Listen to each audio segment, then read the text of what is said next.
terburu-buru, gampang stres, senggol bacok, nggak cocok di saham. Kalau udah kondisinya semuanya nggak bisa, makanya kamu kerja, dapetin duit di tempat yang lain.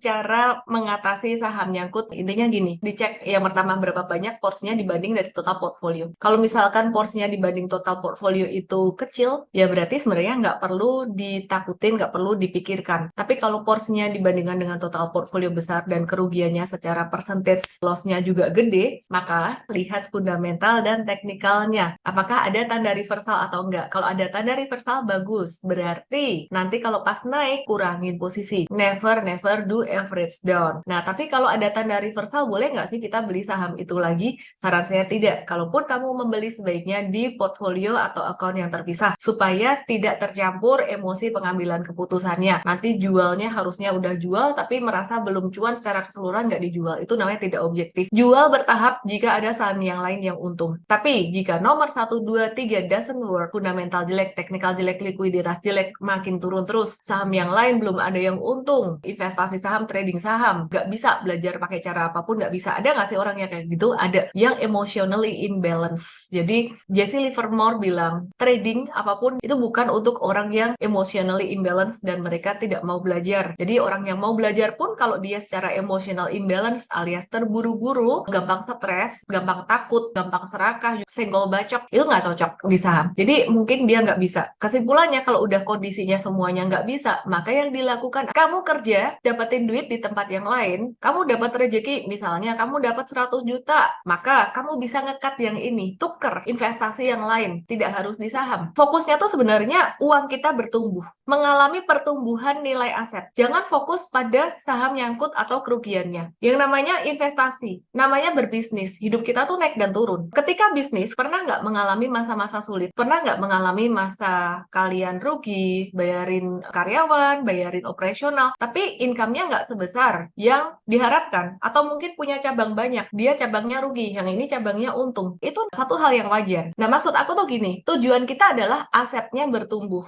Tujuan dari aset bertumbuh itu gimana? Kalau kamu kerja atau berinvestasi, jangan fokus pada satu doang, saham doang. Misal kamu dapat duit dari kerjaanmu, dari bisnismu, kamu dapat duit banyak, 1 juta, kamu bisa cut yang di sini, nyangkutmu kamu bisa cut 10 juta, 10 juta, 10 juta. Ini lama-lama habis. Waduh, tapi nggak bisa cuan dong dari saham dong. Kalau kamu memang nggak bisa, nggak cocok, ya nggak usah dipaksain. Kalau cara 1, cara 2 doesn't work, semuanya udah belajar dengan segala macam cara, kamu masih nggak bisa, maka fokus pada pertumbuhan semua aset kamu. Kamu dapat rezeki di kerjaan yang lain, di investasi yang lain, alokasikan untuk ngekatin yang di sini. Goalnya adalah investasi kita bertumbuh. Apapun investasinya, bisnisnya, pekerjaannya, kalau kamu menemui tantangan, selama hidupmu masih baik-baik saja, nggak usah terlalu dipikirkan, anggap uang sekolah. Dan salam profit.